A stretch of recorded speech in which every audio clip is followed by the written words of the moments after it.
चलिए let's start the chapter solution. हम लोग अगर बात करें सॉल्यूशन की, देन सॉल्यूशन का बेसिक टर्मिनोलॉजी में मीनिंग होता है the homogeneous mixture of two और more substances. What is the meaning of homogeneous? Clear है? अगर हम लोग बात करें तो एक सॉल्यूशन के बारे में अगर यहां से देखें तो हम लोग एक वर्ड उठाते हैं that is called as homogeneous mixture. किस टाइप का मिक्सचर बात कर रहा हूं मैं? Homogeneous mixture. होमो का मतलब क्या होता है यहां से? सेम। जीनस का मतलब क्या होता है आपके यहां पर? फेज। तो एक ऐसा मिक्सचर जिसके अंदर दो कंपोनेंट्स का फेज सेम हो, क्या कहलाता है? वो होमोजीनस मिक्सचर कहलाता है। अब बात करें कि सेम फेज का मतलब क्या ये हो सकता है क्या? Same physical state. तो इसका कतई मतलब सेम फिजिकल स्टेट से नहीं होता। कैसे? अगर मैं यहां से बात करूं कि मैंने एक कंटेनर लिया, इस कंटेनर में क्या कर दिया? ऑयल डाल दिया और क्या कर दिया? वाटर डाल दिया।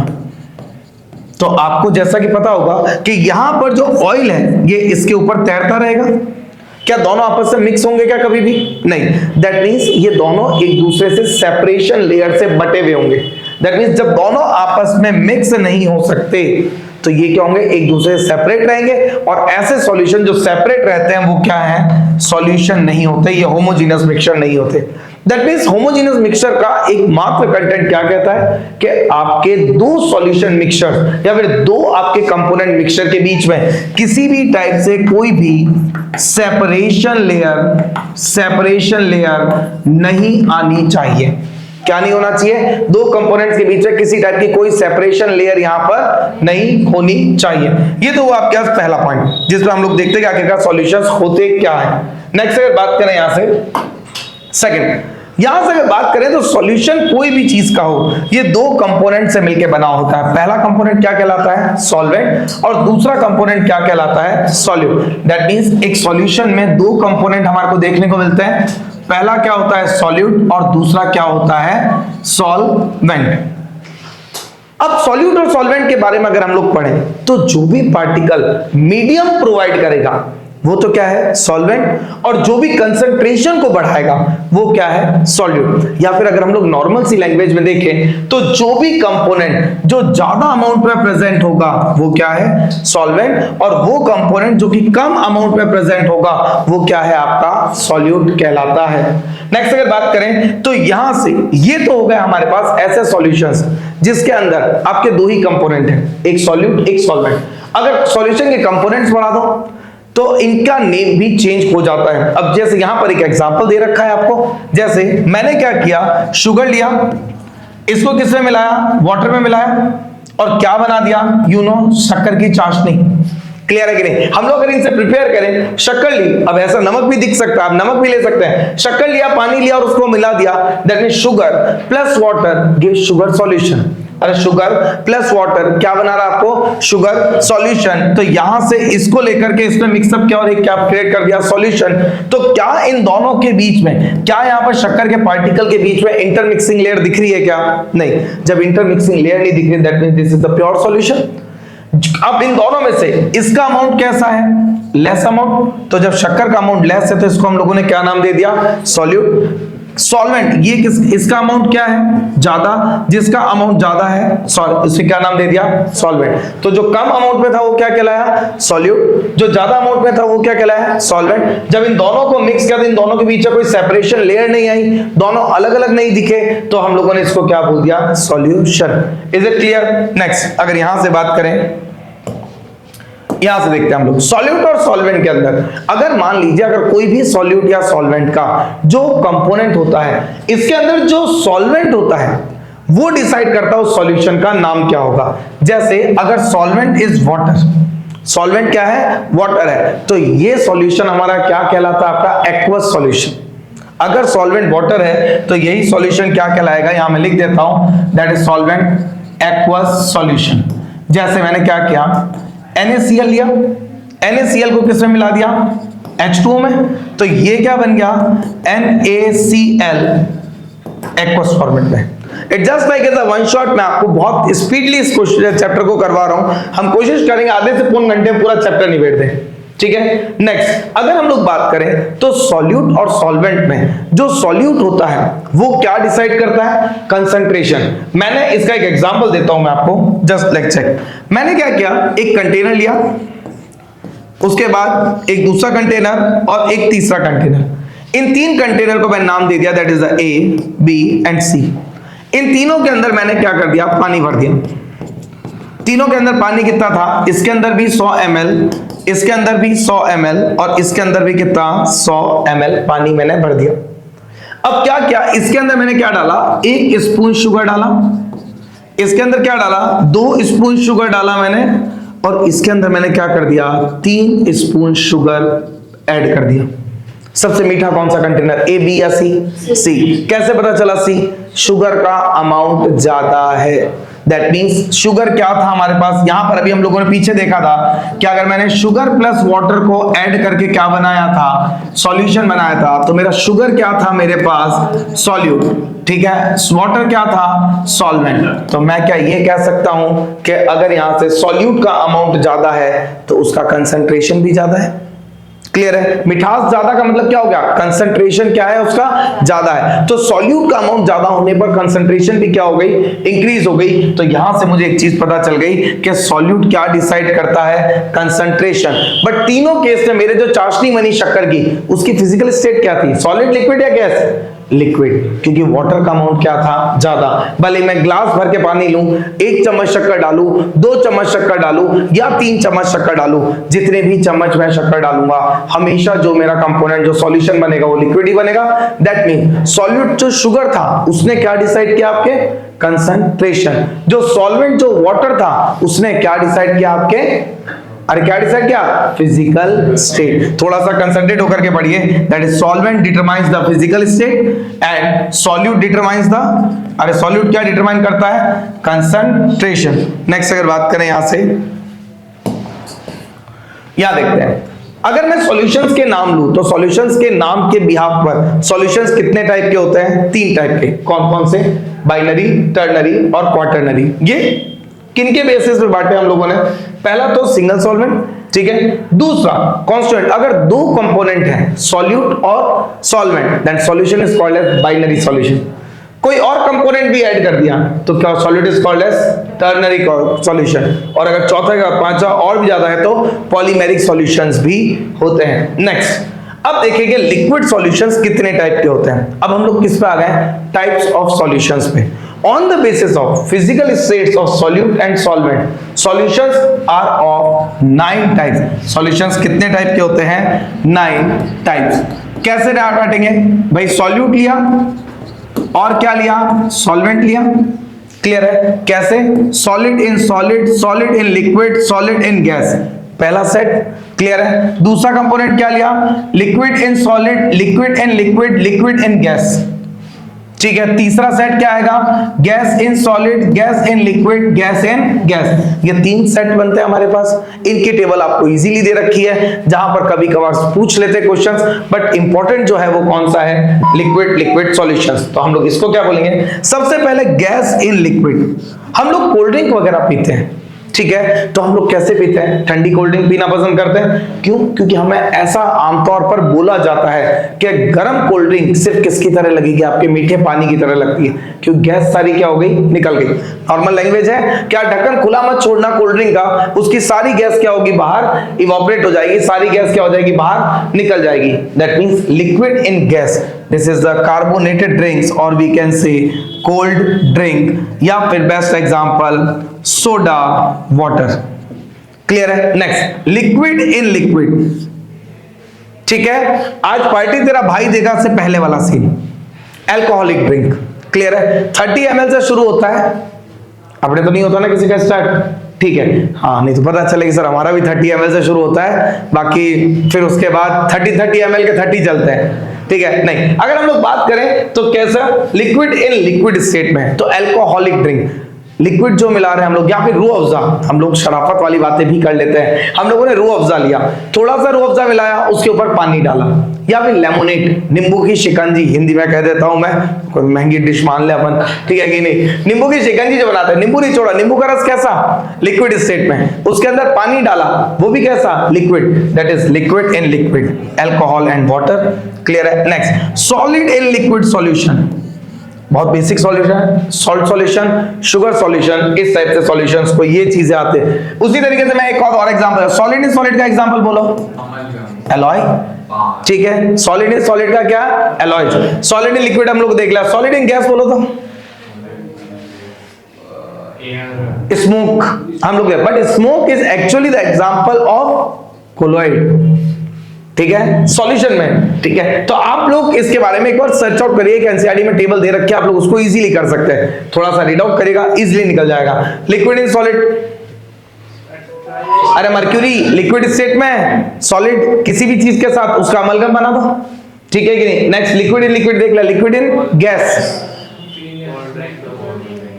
Liquid in gas, gaseous format है, वाटर ड्रॉपलेट्स, फॉग वगैरह, ये भी कोलॉइड का एग्जांपल है। तो ये मैं आपको जो चीजें बता रहा हूं, आप एनसीईआरटी से टेबल पढ़ने के लिए इसलिए कह रहा हूं, लाइन टू लाइन आप पढ़ते चलेंगे, ठीक है। डीपीपीज मैंने आज सारी क्रिएट कर दी हैं, अब मैं आपको एक ही साथ प्रिंट दे दूंगा उनके, ठीक है। बाकी बच्चों को हम लोग ऐप से डाउनलोड करने के लिए छोड़ेंगे उनको, आप लोगों को यहां से सारे प्रिंट मिल जाएंगे।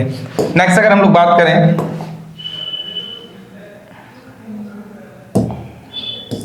नेक्स्ट यहां से देखें, अब क्या आता है, कंसंट्रेशन टर्म्स। पहली बात तो हमें यह पता चले कि आखिरकार हमारे पास कंसंट्रेशन होता क्या है। मैंने क्या किया कि एक कंटेनर लिया, दूसरा कंटेनर और तीसरा कंटेनर, ठीक है। इसके अंदर भी कितना, 100 ml पानी, 100 ml पानी, और इसके अंदर भी क्या कर दिया, 100 ml पानी मिला दिया। तीनों के अंदर अगर मैंने वाटर कितना ले लिया, 100, 100 एंड 100 ml, ठीक है। मैं आपको एक बार एक्सप्लेन कर देता हूं, इसके अंदर शीट नहीं आएगी क्या, यहां से तो पता नहीं कैसा आएगा, ठीक है। अगर यहां से बात करें हम लोग, 100 ml पानी ले लिया, इसके अंदर 1 स्पून शुगर डाला, इसके अंदर 2 स्पून शुगर और इसके अंदर 3 स्पून शुगर डाला। क्लियर है, 1 स्पून, 2 स्पून और 3 स्पून। सबसे मीठा कौन, 3। क्लियर है। तो हमने बोला कि कंसंट्रेशन किसका, जिसमें अंदर शक्कर का अमाउंट सबसे ज्यादा, तो कहना इससे concentration is directly proportional to the amount of solute. अरे सही है, सुन लो, मैंने 2 कंटेनर और लिए, मैंने एक कंटेनर ये लिया, एक कंटेनर और एक और लिया, इसके अंदर मैंने पानी भरा 100 ml, इसके अंदर पानी भरा मैंने 50 ml, इसके अंदर भी 1 स्पून शुगर डाला और इसके अंदर भी। अब कौन सा मीठा, पहला या दूसरा, दूसरा वाला। क्यों भाई, अगर सॉल्यूट ज्यादा है तो भी मिठास ज्यादा है, सॉल्वेंट कम है तो भी क्या है, मिठास ज्यादा है। दैट मींस मैंने क्या बोला कि 50 ml वाला ज्यादा, तो क्या मैं ये कह सकता हूं कि जिसका अमाउंट ऑफ सॉल्वेंट कम होगा, अरे जिसका अमाउंट ऑफ सॉल्वेंट क्या होगा, कम होगा, उसका कंसंट्रेशन क्या होगा, ज्यादा होगा। तो ये कंसंट्रेशन की यूनिट आ गई। पहली कंसंट्रेशन की यूनिट क्या आई, W/V। दूसरा क्या आया, सॉरी पहली W/W, इसे हम लोग नाम देते हैं wait percentage. W/V is called as strength, इसे हम लोग क्या बोलते हैं, स्ट्रेंथ। और V/V is called as volume percent या वॉल्यूम आपके V/V। देखते कैसे, what is the meaning of percentage. आप मुझे एक बार थोड़ा सा आइडिया देंगे, परसेंटेज क्या होता है, रेशियो टू 100, किसी भी चीज का 100 पे रेशियो। मैंने बोला आपके मार्क्स हुए स्कूल में, एग्जाम हुए, सबके परसेंटेज कैलकुलेट होते हैं, 50, 100, 80, 60, 90, 95। किसी के 101% आएगा नहीं, ठीक है। किसी के -1% आएगा, that it is the amount of substance in the positive wedge, ठीक है। अभी तो उधर ना देखे कृपया, ठीक है। ये थोड़ा सा क्या, अगर बोले सर किसी के भी आ सकते हैं सर माइनस, तो अगर हम लोग बात करें तो amount of substance from 100, what is the percentage, कि ये आपको क्या रिप्रेजेंट करते हैं कि 100 नंबर का आपको पेपर दिया, उसमें से आपने कितना हमको रिटर्न दिया, amount of substance from the 100। तो परसेंटेज का हमेशा मतलब क्या होगा, 100 में से। परसेंटेज का हमेशा मतलब क्या होगा, 100 में से। तो वेट परसेंट, तो कैसे, वेट ऑफ सब्सटेंस इन पर 100 ग्राम ऑफ सॉल्यूशन। मैंने बोला कि मैंने 2 कंपोनेंट लिए, ए और बी, और इससे मिलाकर के एक सॉल्यूशन क्रिएट कर दिया, दैट वाज द AB। अरे कंपोनेंट क्या थे, ए और बी, इससे मिला करके एक सॉल्यूशन क्रिएट कर दिया, that was the A B. अगर मैं ए की बात करूं तो इसका वेट कितना, डब्ल्यू ए। मैं अगर बी की बात करूं तो इसका वेट कितना, डब्ल्यू बी। तो अगर ए बी का वेट बात करूंगा तो कितना, W A plus W B. तो मैंने परसेंटेज निकाला तो वेट ऑफ द सॉल्यूट, तो इसको मैं किससे रिप्रेजेंट करता हूं, डब्ल्यू ए से, अपॉन, आप परसेंटेज अपने स्कूल के कैसे निकालते हैं, निकालो, obtain marks upon total marks multiply by, अरे obtain marks upon total marks multiply by 100। तो यहां पर भी तो यही है, वेट परसेंट अगर किसका निकालना है, सॉल्यूट का निकालना, तो weight of solute upon weight of solution, that is W A upon W A plus W B multiply by 100। उसी तरीके से अगर मैं बात करता हूं अमाउंट ऑफ सॉल्यूट 100 ग्राम, तो क्या हो गया, वेट परसेंट। तो यहां से वॉल्यूम ऑफ सॉल्यूट इन पर 100 ml, देखो इसका मतलब क्या होता है, वॉल्यूम परसेंट का मतलब V बाई V का क्या मतलब हुआ, ये जो है सॉल्यूट है और ये किसका है, सॉल्यूशन है। हमेशा नीचे कौन लिखा जाता है, सॉल्वेंट या फिर सॉल्यूशन, क्लियर है। ऊपर वाली वैल्यू भी किसमें होनी चाहिए, वॉल्यूम में, टोटल भी किसमें होना चाहिए, वॉल्यूम में। तो अमाउंट ऑफ सॉल्यूट किसमें होना चाहिए, ml में, वॉल्यूम ऑफ सॉल्यूशन भी किसमें होना चाहिए, ml में, इन 100 ml ऑफ सॉल्यूशन, क्योंकि परसेंटेज है तो हम लोग किसमें से कैलकुलेट करेंगे, पर 100 ml में से। Getting my point. नेक्स्ट अगर बात करें वॉल्यूम ऑफ सॉल्यूट से, हम लोग वही बात आ गई, VA upon VA plus VB into 100। Are getting my point. Next ये इंपॉर्टेंट है थोड़ा सा, W by V is called as strength. इसे हम लोग किस नाम से जानते हैं, स्ट्रेंथ के नाम से, क्लियर है। स्ट्रेंथ क्या होती है, weight of substance present in पर 100 नहीं, इस बार कितना आएगा, 1000।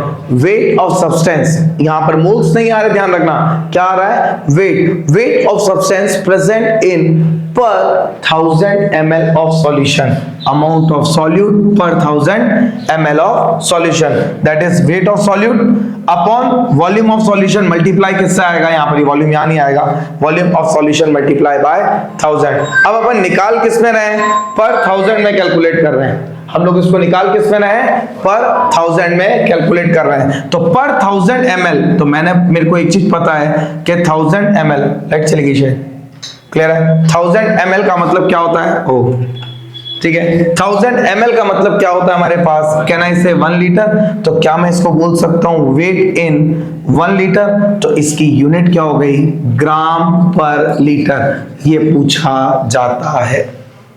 क्या यूनिट आ गई इसकी, gram per litre. Is it clear to all of you, कोई दिक्कत यहां तक। नेक्स्ट, अब ये सारा आप स्क्रीनशॉट्स वगैरह ले सकते हैं, ताकि क्या कि मैं ऑनलाइन डालूंगा तो ये सब हट जाएगा ऑफिस, बाकी पीपीटी सारी मैं ग्रुप में डाल दूंगा एज इट इज, ताकि आपके इस वीडियो से जो लिंक रहेगा वो वीडियो भी चलता रहेगा, तो आपको जो भी चीज लिखनी हो तो वीडियो से आप लिख सकते हैं। नेक्स्ट अगर बात करें कंसंट्रेशन टर्म्स को, हम लोग और कौन कौन सी टर्म्स पे ले सकते हैं, जैसे पहला किसने लिया, स्ट्रेंथ। और व्हाट इज स्ट्रेंथ, स्ट्रेंथ को अभी हम लोगों ने देखा, that is W by V।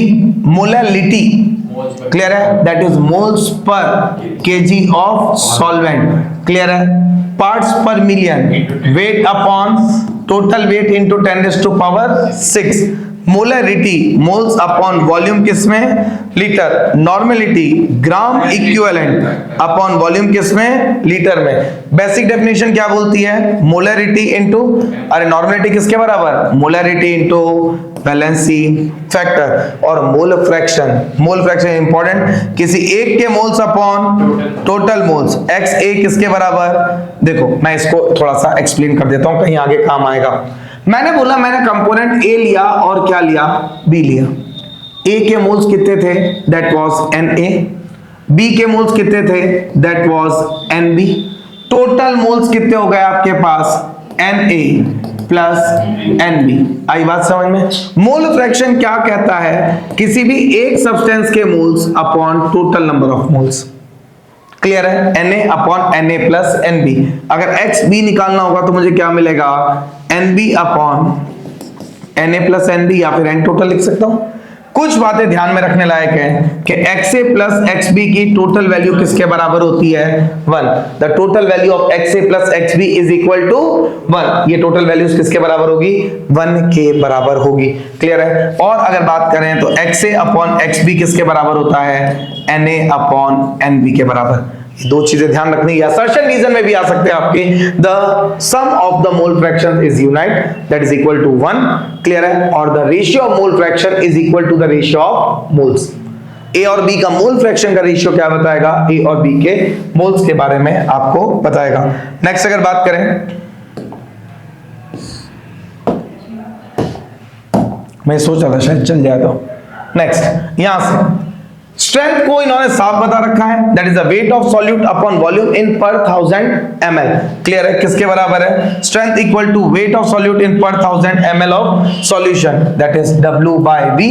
और 1000 ml का मतलब क्या होता है, 1 लीटर, तो यूनिट बोलो तो फटाफट इसकी, ग्राम पर ml, नहीं ग्राम पर लीटर। ध्यान रखना, क्योंकि हम पढ़ते कैसे हैं इसको कि पर 1000 ml में, तो हम लोग इसको क्या रीड कर लेते हैं, ग्राम पर ml, बट इसका ऑप्शन में ही आता है ग्राम पर ml, बट ये होता क्या है, ये 1 ml की बात नहीं कर रहा है। जैसे डेंसिटी लेते हैं हम लोग ग्राम पर ml में, उसको 1 ml में बात करते हैं हम लोग, यहाँ पर किस में बात कर रहे हैं, पर 1000 ml, और 1000 ml का मतलब क्या होता है, 1 litre. You can manage this things in this one, clear है, आप इसको ऐसे वेरी कर सकते हैं। Next, this is the one of the most important definitions, that is the molarity and the molality। यहां से बात करें, what is the meaning of molarity, क्या होता है molarity, that is the number of moles of solute present in per liter of solution। किसी भी आपके सॉल्यूशन में नंबर ऑफ मोल्स आपके सॉल्यूट के, वो क्या बताएगा, पर लीटर ऑफ सॉल्यूशन में मोलरिटी को एक्सप्रेस करेगा। इसको लिखते कैसे हैं, मोलरिटी किसके बराबर, number of moles upon volume किसमें, लीटर में। What is the definition of moles, अरे मोल्स किसके बराबर होते हैं, given weight upon molecular wait, very good. तो मोलरिटी किसके बराबर, given weight upon molecular wait, upon में यहाँ 1000 अपॉन क्या कर दूं, अरे VmL हो जाएगा, ये आ गई मोलरिटी की डेफिनेशन। अब यहाँ पर क्या क्या चीज क्या क्या होती है उसको एक्सप्लेन कर सकते हैं। जैसे सबसे पहला पॉइंट, W क्या है, weight of solute, is it clear, 1000 numerical value, VmL क्या है, वॉल्यूम ऑफ सॉल्यूशन, और MW क्या है, मॉलिक्यूलर वेट ऑफ सॉल्यूट। अरे is it clear to all of you, यहां तक कोई दिक्कत। उसी तरीके से मोलैलिटी को देखिएगा, इन दोनों को मैंने यहीं पे इसीलिए लिख रखा है ताकि आपको इन दोनों में कंपैरिजन पता चले।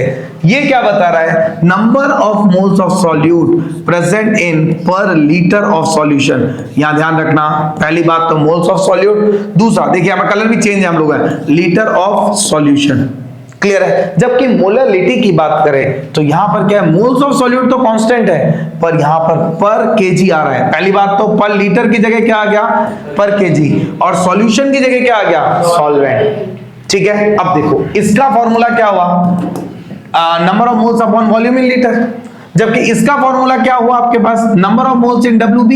और वेट और वॉल्यूम में से टेम्परेचर पर डिपेंडेंसी किसकी, वॉल्यूम की। वेट और वॉल्यूम में से टेम्परेचर पर डिपेंडेंसी किसकी, वॉल्यूम की। तो यहां पर भी अगर हम लोग बात करें वेट और वॉल्यूम में से टेम्परेचर पर डिपेंडेंसी किसकी, वॉल्यूम की। वॉल्यूम पे कौन डिपेंड कर रहा है, मोलरिटी, तो टेम्परेचर पर भी कौन डिपेंड करेगा, मोलरिटी। तो यहां पर हम लोग इसको क्या बोल सकते हैं, मोलरिटी को टेम्परेचर पर डिपेंड करता है, जबकि ये टेम्परेचर पर डिपेंड नहीं करता, इनडिपेंडेंट होता है। क्लियर है, मैं आगे आपको लिखवा भी दूंगा कि कौन सी ऐसी टर्म्स है जो टेम्परेचर पर डिपेंड करती है और कौन सी ऐसी टर्म्स है टेम्परेचर डिपेंड नहीं करती। मैं फिर आपको एक्सप्लेन कर रहा हूं, मैं इस चैप्टर को बहुत क्विक फॉरवर्ड में ले रहा हूं, सिर्फ हम लोग चैप्टर को रिवाइज कर रहे हैं अभी, क्लियर है। जिनके पहले पढ़ा हुआ है, मैं एक एक पॉइंट नहीं एक्सप्लेन कर रहा हूं यहां पर। नेक्स्ट अगर बात करें, इसके बाद देखें नॉर्मेलिटी। नॉर्मेलिटी का कोर्स में वैसे इतना कोई मोटिव है नहीं, बस इतना सा ध्यान रखना कि मोलरिटी को वैलेंसी फैक्टर से मल्टीप्लाई करो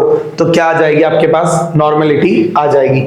एन फैक्टर किसके लिए होता है, आपका बात करें ऑक्सीडाइजिंग रिड्यूसिंग एजेंट से हम लोग बात करते हैं, चेंज इन ऑक्सीडेशन स्टेट। जैसे Mn+2 से कितना चेंज हो गया, Mn+7, कितना चेंज आया, 5 का, तो इसका एन फैक्टर कितना हो गया, 5। तो अगर इसकी मोलरिटी कितनी दे रखी है आपको, 0.1 दे रखी है, तो इसकी नॉर्मेलिटी कितनी हो जाएगी, 0.1 into 5 that is equal to 0.5। Question कैसे पूछेगा, मैंने बोला H2SO4 की मोलरिटी कितनी दे रखी है, 0.1, तो इसकी नॉर्मेलिटी किसके बराबर हो जाएगी, 0.1 मल्टीप्लाई बाय इसका एन फैक्टर। एसिड का एन फैक्टर क्या होता है, H+, और बेस का H फैक्टर क्या होता है, रिप्लेसेबल OH-। क्लियर है। जैसे मैंने बोला HCl, कितना H, 1, वैलेंसी फैक्टर 1, मैंने बोला H2SO4 कितना वैलेंसी फैक्टर 2, मैं एक दिखाऊंगा आप एक ही बोलोगे, मुझे पता था, ठीक है कि नहीं, कितना वैलेंसी फैक्टर 2, क्लियर है। अब हम लोग कुछ इंपॉर्टेंट टॉपिक देख ले रहे हैं। H3PO4 कितना 3, H3PO3 कितना 2, H3PO2 कितना 1, ठीक है। याद रखिएगा, इनको याद रखना है, यहां पर जितने H है उतना इनका वैलेंसी फैक्टर नहीं होता है।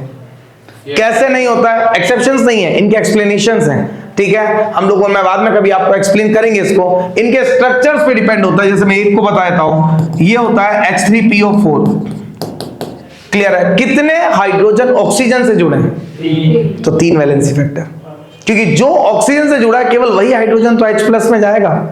H3PO3 यहां पर केवल क्या बच गया H, कितना हाइड्रोजन ऑक्सीजन से जुड़े हैं? Valency factor 2। H3PO2 का मतलब कितना हाइड्रोजन ऑक्सीजन से जुड़ा है? Valency factor 1। उसी तरीके से BOH होल थ्राइस, ये बेस ना होकर के क्या है? H3BO3 ऑर्थोबोरिक एसिड, इसका भी वैलेंसी फैक्टर कितना? 1। ये कुछ चीजें आपको ध्यान में रखनी है। सॉल्ट के लिए क्या आता है? बैलेंसिंग चार्ज, जैसे NaCl कैसे टूटता है? Na+ और Cl, तो कितना चार्ज? +1 और -1, वैलेंसी फैक्टर 1, ठीक है। नेक्स्ट, अब यहां से देखते हैं हम लोग। इसके बाद आता है ऑक्सीडाइजिंग रिड्यूसिंग एजेंट, इनमें कोई दिक्कत वाली बात नहीं है। नेक्स्ट, यहां से हम लोगों ने बता रखा है एसिड और बेस के लिए कितना, नंबर ऑफ H+ और नंबर ऑफ OH-। नेक्स्ट, अगर यहां से बात करें इनमें, तो अब आपको ppm के बारे में बता रखा है, ये भी हम लोगों ने देख रखा है। देखो ppm को 3 तरीके से निकालते हैं। मैंने बोला कि आपको खेतों में कोई चीज डालनी है तो आप पानी में खाद डालोगे, ठीक है। मैंने बोला ये पाउडर है, इसको टंकी में मिलाना है, बट 1 लीटर में 1 ml ही मिलाना है।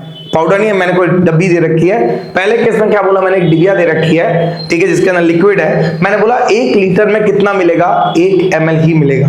भाई 1 लीटर में कितना मिलेगा? 1 ml। अब ऐसा थोड़ी खेत में एक डबला लेके बैठ जाओ कि दूध वाला 1 लीटर लिया, फिर एक देख रहे हो बूंद पोलियो की दवा थोड़ी पिलानी है उस बेचारे को। तो हम लोग क्या करते हैं कि खेत के पास में एक टंका बना लेते हैं बड़ा। ये टंका लगभग होता है कितने लीटर का? एटलीस्ट 1000 लीटर या 10,000 लीटर, मोस्ट प्रोबेबली 1000 लीटर का होता है। तो 1 लीटर में 1 ml, तो 1000 लीटर में 1000 ml, मतलब 1 लीटर की बोतल पूरी डाल दो। समझ आ गई बात? तो किसी भी छोटी क्वांटिटी को बड़ा एक्सप्रेस करने के लिए ये क्वांटिटी का यूज होता है। तुमने देखा होगा ना यार, वो मूवी देखी तुम लोगों ने, ओम शांति ओम, 2 चुटके सिंदूर की कीमत तुम क्या समझोगे रमेश बाबू। ये वही प्रॉपर्टी है जो 2 चुटके सिंदूर की कीमत समझाता है आपको कि पूरी जिंदगी कैसे आप समझते रहोगे। उस समय तो बड़े मजे आ रहे थे, प्री वेडिंग भी करा रहे थे, ठीक है कि नहीं, गोदी में उठा के फिर रहे थे इधर से उधर, ठीक है नहीं। वो 2 चुटके सिंदूर कैसे जिंदगी भर दुख देता है। अगर यही मेरे को पाउडर्ड फॉर्म में डालना था तो मैंने क्या बोला, उस 1 लीटर पानी में 1 ग्राम डालना है, ठीक है। आप लोगों ने कभी देशी दवाइयां ली हुई है जो स्वर्ण भस्म और चांदी की भस्म वगैरह ही आती है? और बड़ी खतरनाक दवाई आती है, बहुत बहुत बहुत गर्म रहती है, क्लियर है। बहुत चुटकी भर गोल्ड की रेट आती है, मतलब करीबन होगी वो इतनी से, अगर 10 ग्राम की डब्बी लेने जाओगे तो लाख रुपए से ऊपर आएगी। जो गोल्ड की रेट है वही उसकी रेट होती है। तो क्या होता है, 1 मिलीग्राम डलता है। और आपका जो हम लोग बात करते हैं, हम लोग XYZ च्यवनप्राश वगैरह, ठीक है, इनमें भी सोना चांदी होता है बहुत माइक्रोग्राम में, माइक्रो नहीं नैनोग्राम में भी हो सकता है, ठीक है। तो ये चीज, तो हम लोगों ने क्या बोला, तो हम लोग पाउडर्ड फॉर्म में डाल रहे हैं। पाउडर्ड फॉर्म में अगर हम लोग इसको पुट अप करते हैं, ठीक है, तो मैंने बोला 1 लीटर में 1 मिलीग्राम। अब 1 मिलीग्राम पहले तो नापू कैसे, फिर 1 लीटर पानी लो, फिर हर बार 1 मिलीग्राम, पैसे में मेरी फसल खराब हो जाए पूरी। तो हम लोग क्या करते हैं, उसको 1000 लीटर के हिसाब से कि 10 ग्राम डलेगा, 5 ग्राम डलेगा, उसको हम लोग एक्सप्रेस करते हैं। तो इसको हम लोग W/W में भी एक्सप्रेस कर सकते हैं, W/V में भी एक्सप्रेस कर सकते हैं, क्लियर है, और मोल्स बाय मोल्स में भी एक्सप्रेस कर सकते हैं, क्लियर है। नेक्स्ट, यहां से अगर बात करें तो सॉल्यूशंस फिर 3 टाइप के होते हैं, सैचुरेटेड, अनसैचुरेटेड। इतना भी हम लोगों को बात करने की जरूरत नहीं है इसके बारे में। नेक्स्ट, अब आता है इंपॉर्टेंट फैक्टर। वो कौन कौन से फैक्टर्स हैं जिनके अंदर मैं किसी भी सॉल्यूट को सॉल्वेंट में डिप करूं तो उन पे उसकी डिपेंडेंसी हो। That is factors on which the solubility of the solutes are dependent. First factor कौन सा, नेचर ऑफ सॉल्वेंट। आप लोगों ने पढ़ा होगा ना, लोहा लोहे को काटता है, क्लियर है कि नहीं, that means like dissolves like, ठीक है। पोलर सॉल्वेंट में पोलर सॉल्यूट घुल जाएगा, नॉन पोलर सॉल्वेंट में नॉन पोलर सॉल्यूट घुल जाएगा, बट नॉन पोलर में पोलर घुलना थोड़ा मुश्किल होगा। नेक्स्ट टेम्परेचर, और तीसरा चीज क्या है, प्रेशर। एक एक करके हम लोग चीजों को देखते हैं कैसे। सबसे पहले nature of solute and solvent, वही चीज, अगर पोलर है लाइक डिसॉल्व्स लाइक, अगर पोलर है तो वो पोलर में सॉल्युबल होगा, नॉन पोलर है तो वो कैसा होगा, नॉन पोलर में सॉल्युबल होगा। When a gas undergoes ionisation it is highly soluble in that solvent. कैसे, अगर सॉल्यूट कैसा है, पोलर है, तो वाटर में कैसा हो जाएगा, डिसॉल्व हो जाएगा। इसको देखते हैं क्या मतलब होता है लाइक डिसॉल्व्स लाइक का। स्पीड तेज तो नहीं लग रही है ना आपको, ये रिवीजन स्पीड एक यही स्पीड रहेगी अपनी। मेरे को 1-1.5 घंटे में चैप्टर को खत्म करना, अभी कितनी देर तो हो गई है, ठीक है, हाँ लगभग मेरा ये चैप्टर, लगभग ये चैप्टर मैं कंप्लीट करूंगा वाइंड अप पूरा, एक चैप्टर, इसीलिए ताकि मेरा एक वन शॉट इसका प्रिपेयर होगा ना। तो अगर किसी को भी जाना हो ना तो मुझे बता देना, मैं थोड़ी देर के लिए इसको पॉज करके फ्री कर दूंगा भले। हाँ ये बेटर रहेगा, ठीक है कि नहीं, मैं इसको थोड़ा बंद कर देता हूँ। नेक्स्ट, यहां से अगर बात करें तो हम लोगों ने एक चीज देखी थी कि लाइक डिसॉल्व्स लाइक, क्लियर है, तो जैसे को तो ऐसा। यहां से हम लोग क्या बता रहे थे कि जैसे HCl के बारे में मैंने आपको एक्सप्लेन किया, तो HCl पानी में क्यों घुला, क्लियर है। HCl कैसे तोड़ते आ रहे हैं बचपन से, H प्लस और Cl माइनस। वाटर कैसे टूट रहा है, H प्लस और OH माइनस। यहां भी 2 पोल, इसका मतलब ये भी क्या, डाइपोल। यहां भी 2 पोल, इसका मतलब ये भी क्या, डाइपोल। तो ये भी लाइक और ये भी लाइक, लाइक डिसॉल्व्स लाइक, दोनों कैसे हो गए, पोलर, ठीक है। लाइक का मतलब ये भी पोलर और वो भी polar, that means like dissolves like. अगर मैं यहीं पर C6H6 प्लस HCl बोल, C6H6 क्या होता है, बेंजीन। बेंजीन कैसा है मेरा, अरे कैसा component benzene, benzene is non polar, और ये कैसा, पोलर, तो इनकी सॉल्युबिलिटी नहीं होगी। आई बात समझ में, जो जैसा है वैसे को डिसॉल्व कर लेगा। नेक्स्ट अगर बात करें यहां से, ये देखिए सेकंड आता है इफेक्ट ऑफ टेम्परेचर। यहां पर 2 चीजें मायने रखती हैं। पहली चीज कि आपकी रिएक्शन एक्सोथर्मिक है या एंडोथर्मिक है, मतलब आपकी रिएक्शंस में अगर मैं किसी भी सब्सटेंस में अगर मैं टेम्परेचर बढ़ाने पर रिएक्शन ऐसी है जिसको हीट करना पड़ रहा है, या फिर रिएक्शन ऐसी है जिसमें से हीट रिलीज हो रही है। मान लिया कि मेरे पास मैं लिक्विड में क्या कर रहा हूं, गैस मिला रहा हूं, ये रिएक्शंस मेरी एक्सोथर्मिक टाइप की होती है। दैट मींस अगर मैंने इनके अंदर एक्सोथर्मिक रिएक्शन, एक्सोथर्मिक रिएक्शंस का मतलब क्या होता है, एक्सोथर्मिक का दैट मींस एक्सो का मतलब एग्जिट, थर्मिक का मतलब हीट, ऐसी रिएक्शन जो कि हीट को एग्जिट करेंगे, दैट मींस पहले से हीट बहुत ज्यादा है और आप बोल रहे हो मैं टेम्परेचर दूं, अरे ये फेवरेबल क्या अनफेवरेबल, अनफेवरेबल कंडीशन। एक्सो का मतलब क्या होता है, एग्जिट, थर्मिक का मतलब क्या होता है, हीट। ऐसी रिएक्शन जो कि अपने अंदर है वो भी हीट क्या कर रही है, बाहर भेज रही है। आप तो वो है जो ही बाहर भेज रही है, आप बोल रहे हो मैं टेम्परेचर को और बढ़ाऊं, दैट मींस उसके लिए फेवरेबल या अनफेवरेबल, अनफेवरेबल, तो उसकी सॉल्युबिलिटी क्या कर देगा, डिक्रीज। यहां देखिएगा ऑक्सीजन डिसॉल्व क्या होता है, small extent in the water, ठीक है। This dissolve oxygen which sustains the aquatic life. यहां क्या बोल रहा है कि आपके पास जो पानी में जो ऑक्सीजन डिसॉल्व होती है वो बहुत लेस अमाउंट में हो पाती है, जो कि एक्वेटिक लाइफ को सस्टेन करती है। The solubility of the gases increases with decrease in temperature। ये अभी हम लोगों ने देखा, इसका बेस्ट एग्जांपल कोल्ड ड्रिंक देखी हुई थी ना, अभी हम लोगों ने देखा। गर्म कोल्ड ड्रिंक जो होती है वो बिल्कुल मीठे पानी की तरह लगती है, दैट मींस जो हम लोग ये मानते हैं उसके अंदर कोई गैस घुली हुई नहीं है। ठंडी जितनी कोल्ड ड्रिंक होगी उतनी थोड़ी सी स्ट्रांग लगेगी, दैट मींस ऐसा लगेगा उसके अंदर कुछ घुला हुआ है। इसीलिए जो सोडा वाटर होता है ना, या फिर हम लोग जब मॉल्स में या फिर मैगडीज में हम लोग कोल्ड ड्रिंक का कप लेते हैं, वो खुली ग्लास में देता है कोल्ड ड्रिंक, बट बर्फ इतना होता है कि लॉन्ग टाइम तक वो हमें ऐसा लगता है कि उसके एनर्जेटिक ड्रिंक है। एनर्जेटिक तो मरी नहीं होती है, क्लियर है कि नहीं, हमको ऐसा लगता है कि उसके अंदर गैस है। That means it is due to this the reason that aquatic species are more comfortable in cold water rather than in the warm water. ये क्वेश्चन बहुत पूछा जाता है कि जो एक्वेटिक स्पीशीज हैं वो कोल्ड वाटर में ज्यादा ढंग से रहती हैं as compare to warm water. क्यों? क्योंकि वाटर में गैस का डिसोल्यूशन कैसा है, एक्सोथर्मिक। ये टेम्परेचर बढ़ने के साथ गैस की सॉल्युबिलिटी क्या हो जाएगी, कम हो जाएगी। जब गैस की सॉल्युबिलिटी कम हो गई, टेम्परेचर बढ़ा, तो वार्म वाटर का टेम्परेचर बढ़ा, तो डिसॉल्व्ड ऑक्सीजन क्या हो गई, कम हो गई। और जब डिसॉल्व्ड ऑक्सीजन का अमाउंट क्या हो गया, कम हो गया, तो फिर अवेलेबल ही नहीं है, दैट मींस वार्म वाटर में नहीं रह पाते। इसीलिए हम लोग मछलियों को गर्म पानी में नहीं रख सकते, उनको पानी कैसा चाहिए, ठंडा। गर्म पानी में कब रखते हैं, जब सूप बनाना, ठीक है कि नहीं, फिश सूप, ठीक है। नेक्स्ट, हाँ यार, नेक्स्ट अगर हम लोग बात करें, यहां से देखा हेनरी लॉ, सेकंड लॉ क्या बता रहा आपको कि solubility of a gas, pressure से इसका क्या रिलेशन है। अगर मैं पुराना वाले में देखूं तो अगर यहां से एक और चीज के बारे में हम लोग देख सकते थे, एक्सोथर्मिक का दे रखा है इन्होंने, एंडोथर्मिक का इन्होंने मोस्टली प्रेफर नहीं किया है, ठीक है। यहां देख लेते हैं ना हम लोग, एक्सोथर्मिक का हम लोगों ने देखा, अगर ये कि यही अगर कंपोनेंट एंडोथर्मिक होता तो एंडोथर्मिक का मतलब क्या है, एंडो का मतलब क्या है, एंटर, एंडो का मतलब क्या होता है, एंटर, और थर्मिक का मतलब क्या है, हीट। तो ऐसी कंपोनेंट जिसको हीट एंटर करने दे रहा है, वो चाहता है कि उसको हीट मिले। अब अगर टेम्परेचर बढ़ाया तो फेवरेबल या अनफेवरेबल, फेवरेबल।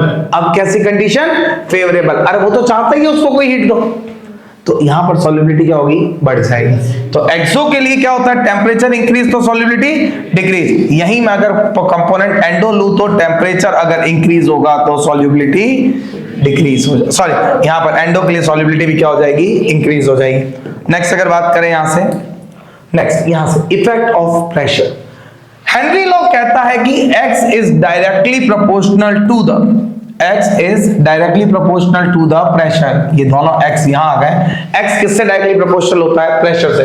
हेनरी क्या बोलता है, किसी भी गैस की सॉल्युबिलिटी उसके प्रेशर पर डिपेंडेंसी रखती है। प्रेशर बढ़ेगा तो सॉल्युबिलिटी भी बढ़ेगी, ठीक है। अब ये क्यों बढ़ेगा, हेनरी का सिंपल सा कॉन्सेप्ट था, the partial pressure of the gas क्या है, कि ये कब होता है, कैसे होता है, ये मैं आपको अभी एक्सप्लेन कर दूंगा क्या होता है हेनरी कांस्टेंट, कैसे देखते हैं। The solubility of a gas at a given temperature is directly proportional to the partial pressure, amount of gas solute, कितनी सॉल्युबल हुई, डायरेक्टली किससे प्रोपोर्शनल होगी, इसके पार्शियल प्रेशर से। अब ये क्या होता है पार्शियल प्रेशर, क्या होता है टोटल प्रेशर, क्या होता है वेपर प्रेशर, इस सब चीजों को हम लोग यहां पर ऑब्जर्व करने वाले हैं। देखते हैं कैसे, यहां देखते हैं हम। यहां से देखा, ये दो डायग्राम आप देखिएगा, क्या बता रहे हैं आपको। मैंने क्या किया, एक कंटेनर लिया, उस पे एक पिस्टन रखा, क्लियर है। पहले वाले केस में मैं क्या कर रहा हूं, पिस्टन को नीचे दबा रहा हूं, दैट मींस आपने साइकिल के पंप से हवा भरी हुई है, आप उस पंप को नीचे दबा रहे हैं, दैट मींस आप क्या कर रहे हो, प्रेशर क्रिएट कर रहे हो, दैट मींस आप यहां पर क्या कर रहे हो, प्रेशर इंक्रीज कर रहे हो। तो ये जो यहां पर दाने थे सॉल्यूट के, ये येलो डॉट्स क्या बता रहे हैं, सॉल्यूट, ये इसके अंदर डिसॉल्व हो जाएंगे सारे, दैट मींस सॉल्युबिलिटी इंक्रीज हो जाएगी। On increasing the pressure the solubility will increase, यही तो हेनरी बोल रहा है कि प्रेशर बढ़ा दो सॉल्युबिलिटी बढ़ जाएगी। सेकंड केस में मैंने इस पिस्टन को ऊपर ले लिया, मतलब प्रेशर को क्या कर दिया, कम कर दिया। जब प्रेशर कम किया तो कभी कोल्ड ड्रिंक की बोतल खोलना, खोलते ही आपके बुलबुले ऊपर जाते हुए दिखते हैं, Am I right or not? अरे दिखे, इसका मतलब आपने प्रेशर को कम किया तो जो गैस बेचारी डिसॉल्व थी वो भी ऊपर आने लगती है, और अगर आपने उसको शेकअप कर दिया, शेकी वाला, क्लियर है, तो वो उफान खा के ऊपर आ जाएगी gas, that means pressure decrease होगा तो सॉल्युबिलिटी भी क्या होगी, डिक्रीज। इसका मतलब x directly proportional to the p, but ये क्या है, amount of gas is directly proportional to the partial pressure of the gas. और यहां पर हम लोग क्या देखते हैं, x equal to kh into p, जहां पर kh क्या है आपका, हेनरी कांस्टेंट। आई बात समझ में, कोई दिक्कत। यहां से देखते हैं नेक्स्ट, यहां से देखिए अगर बात करें हम लोग इसको, देन ये आपके पास इस तरीके से वैल्यूज आ जाएगी, ठीक है कि नहीं। अब यहां पर हम लोगों ने इसको क्या दे रखा, अमाउंट ऑफ गैस जो भी डिसॉल्व हो रही है वो पार्शियल प्रेशर से हेनरीज कांस्टेंट कैसा है, नेगेटिव, इनवर्सली प्रोपोर्शनल है। दैट मींस हेनरी कांस्टेंट जो भी होता है वो सॉल्युबिलिटी से इनवर्सली प्रोपोर्शनल होता है। हेनरी कांस्टेंट किससे इनवर्सली प्रोपोर्शनल होता है, आपका सॉल्युबिलिटी से। बेस्ट पॉइंट इज दैट कि हेनरी कांस्टेंट की वैल्यू जो होती है, यहां पर x is directly proportional to k upon ph, p upon kh, इसको हम लोग ऐसे भी लिख सकते हैं, p equal to kh x, मैं इसको याद करता हूं कि प्रेशर एक खास रिएक्शन किसे याद होता है, KHX खास पढ़ सकते हैं हम लोग, ठीक है। अब ये क्या बोल रहा है कि X क्या है, अमाउंट ऑफ सॉल्युबिलिटी है, अरे वेट ऑफ सॉल्युबिलिटी, तो ये क्या हो गया 1/KH हो गया, ये क्या हो गया 1/KH हो गया। इसका मतलब हेनरी कांस्टेंट की वैल्यू बढ़ेगी तो सॉल्युबिलिटी क्या हो जाएगी, कम हो जाएगी। ये भी क्वेश्चन पूछते हैं। और किससे सॉल्युबिलिटी कम हो रही थी गैस की, टेम्परेचर बढ़ रहा था तो भी सॉल्युबिलिटी क्या हो रही थी, कम। दैट मींस टेम्परेचर बढ़ेगा तो हेनरी कांस्टेंट की वैल्यू भी बढ़ जाएगी, और हेनरी कांस्टेंट की वैल्यू बढ़ेगी तो सॉल्युबिलिटी क्या हो जाएगी, कम हो जाएगी। क्लियर है। मैंने इस इक्वेशन में थोड़ा सा यहाँ पर अप डाउन करके गलत लिख दिया था, ये KH into X नहीं होता, यहाँ पर जो हम लोगों ने लिखा था ना P equal to X equal to KH into P, नहीं, वो P equal to KH into X जो हम लोगों ने यहाँ पर एक्सप्लेन कर दिया वापस इस इक्वेशन में। कैसे, x किसके बराबर, p, या फिर p equal to KH into x, that is खास reaction. Higher the value of KH, तो x क्या आ गया 1/KH आ गया, दैट इज KH बढ़ा तो सॉल्युबिलिटी क्या हो गई, घट गई, that is higher the value of KH lower will be the solubility. Clear है। डिफरेंट गैसेस के लिए KH की वैल्यू डिफरेंट होती है। अब हेनरी कांस्टेंट की यूनिट कैसे होगी, प्रेशर की यूनिट के बराबर होगी।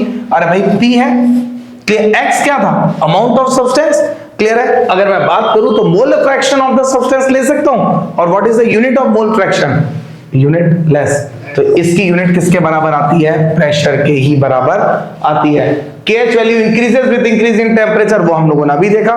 कैसे सीखा हम लोगों ने कि भाई अगर KH बढ़ता है तो इसका मतलब सॉल्युबिलिटी क्या होती है, डाउन होती है, और सॉल्युबिलिटी एक और फैक्टर से डाउन हो रही थी, टेम्परेचर बढ़ा रहा था। अब भी हम लोगों ने लास्ट में देखा कि वार्म वाटर में फिशेस नहीं रह पाती, कोल्ड ड्रिंक गर्म होने पर प्रेशर गैसेस ऊपर आने लगती है, मीठे पानी की तरह लगता है वो, क्लियर है। तो वो चीजें यहां से आपको ऑब्जर्व करनी है। हम लोग जब पूरा चैप्टर पूरा वीडियोस में डालूंगा, जब एक एक पॉइंट को एक्सप्लेन करूंगा तो हम लोग और अच्छे से इसको एक्सप्लेन करेंगे। It just a one shot जिसके अंदर हम लोग केवल और केवल टॉपिक्स को रीड कर रहे हैं। नेक्स्ट अगर बात करें यहां से एप्लीकेशंस ऑफ हेनरी लॉ क्या क्या हो सकती है, जब भी हम लोग बात करें पहली चीज, ठीक है, the increase in solubility of CO2 in the soft drink. हम लोगों ने बोला कि जब भी आप प्रेशर होती है, सील्ड बॉटल होती है तो उसके अंदर गैस ज्यादा होती है, ढक्कन खोला गैस इवोपरेट होने लगती है और हमें गैसियस कंपोनेंट नहीं मिलता। That is the first part, clear है। सेकंड पार्ट की बात करें हाई एल्टीट्यूड्स पर, क्लियर है, जब ऑक्सीजन, अब देखो ऊपर चले गए, ऊपर क्या होता है, प्रेशर होता है कम, जब प्रेशर हो गया कम तो डिसॉल्व्ड ऑक्सीजन भी क्या हो गई, कम, ठीक है। दैट मींस हाई जो partial pressure oxygen less than the ground level, वहां पर क्या होता है, ऑक्सीजन जल्दी इवोपरेट होने लगती है, क्लियर है। हाई एल्टीट्यूड्स पे इसीलिए ऑक्सीजन का अमाउंट क्या होता है, कम। इसीलिए आपने देखा होगा जब भी हम लोग हायर एल्टीट्यूड्स पर जाते हैं तो वहां पर जब पानी वगैरह गर्म करते हैं या फिर चावल वगैरह पकाते हैं तो चावल को या फिर तो प्रेशर कुकर में पकाए जाते हैं या फिर नमक डाल करके पकाए जाते हैं। नेक्स्ट अगर बात करें स्क्यूबा डाइविंग, ठीक है, tanks are diluted with the helium, इसके बारे में पूछा जाता है कि कौन सी गैस यूज करते हैं स्कूबा डाइवर्स, हीलियम गैस के साथ, क्लियर है। क्यों, यहां से देखें, low blood in the oxygen causes anoxia. Anoxia क्या होती है, आपकी बॉडी में ब्लड की कमी को हम लोग क्या बोलते हैं, एनॉक्सिया। एक प्रॉब्लम और आती है बेंड्स, क्या होता है, अब इसको देखते हैं। स्कूबा डाइवर्स कूदा नदी में, ठीक है, अब मैं इसको यहां पर एक एक्सप्लेन करता हूं। ये मेरे पास गज्जू था जो कूदा नदी में, कूदता के अंदर जाता क्या था, यहां से इसने मोती लिया, क्लियर है, यहां से लेकर के वापस ऊपर आया और ऊपर आते ही क्या हो गया, इसको मृत घोषित कर दिया गया। क्या हुआ ऐसा कि ये मर गया बेचारा, क्या हुआ, जब ये नीचे कूदा तो इसकी बॉडी पे क्या पड़ा, प्रेशर पड़ा, प्रेशर पड़ा तो ऑक्सीजन जो इसके ब्लड में थी वो डिसॉल्व होती गई। जब डिसॉल्व ऑक्सीजन ये लेता गया तो इसकी सारी नसों में ऑक्सीजन चलती गई। अब जब ये ऊपर आएगा यहां से वापस प्रेशर क्या होने लग जाएगा, कम होने लग जाएगा। जैसे ही ऊपर आया इसकी बॉडी में प्रेशर क्या होने लगा, कम होने लगा। अब डिसॉल्व ऑक्सीजन वापस बाहर आने लगी। अब बाहर आएगी तो अब बाहर तो आने की जगह ही नहीं बची, तो पूरी नसों में क्या होता है, जगह जगह पैचेस बन जाते हैं। These are called as bends, very painful condition। हमारी बॉडी में जरा सी गैस हो जाती है तो हमें नींद नहीं आती। ये तो बहुत पावरफुल बात कर रहा है, ठीक है। नेक्स्ट अगर हम लोग बात करें इसकी, यहां पर देखें एप्लीकेशंस ऑफ हेनरी लॉ में हम लोगों ने ये देखा, scuba divers with high concentration of dissolve gases bye breathing at the high pressure. Clear है, इस चीज को हम देख चुके हैं। बबल ऑफ द ब्लॉक्स, ये हम लोगों ने अभी देखा बेंड्स के बारे में कि उनके अंदर बेंड्स बन जाते हैं। Increase pressure increase the solubility of atmospheric gases in the blood which release when the driver comes towards the surface. ये हम लोगों ने दोनों चीजों को हम लोगों ने देख रखा है। बैंड्स को अवॉइड करने के लिए, ठीक है कि नहीं, effect the high concentration of the nitrogen in the blood tanks by scuba divers which filled air with the helium. ये क्या करते हैं, बैंड्स को अवॉइड करने के लिए, क्लियर है, एज वेल एज के नाइट्रोजन का जो हाई कंसंट्रेशन होता है ब्लड के अंदर, उसकी टॉक्सिक इफेक्ट को कम करने के लिए हम लोग इनर्ट गैस को भरते हैं। तो हम लोगों को क्या है, कौन सी गैस भरी जाती है, हीलियम। किसके लिए, बैंड्स के लिए। नेक्स्ट अगर हम लोग बात करें इसकी limitations of the Henry law, क्या बात होनी नहीं चाहिए, हेनरी लॉ कहां काम नहीं करता है। पहली बात तो गैसेस में एसोसिएशन और डिसोसिएशन नहीं होना चाहिए। एसोसिएशन कब, गैस के पार्टिकल बहुत ज्यादा पास नहीं होने चाहिए और बहुत ज्यादा दूर भी नहीं होने चाहिए। दैट मींस पास कब आते हैं, जब प्रेशर बढ़ता है, दूर कब जाते हैं, जब टेम्परेचर बढ़ता है। ठीक है, दूर कब जाता टेम्परेचर बढ़ेगा, तो ये क्या बोल रहा है कि इतने भी पास नहीं आ जाए कि गैस ही लिक्विड बन जाए, तो मेरे सॉल्युबिलिटी खत्म हो गई एक तरीके से। तो pressure is not too high, temperature is not too low, ना तो कोई एसोसिएशन हो ना ही कोई डिसोसिएशन हो। क्लियर है, नाइदर एसोसिएशन नॉर डिसोसिएशन, कोई भी केमिकल रिएक्शन भी नहीं होनी चाहिए। Now one of the most important topic that is the vapour pressure. क्या होता है वेपर प्रेशर, अब हम लोग इसको रीड करते हैं।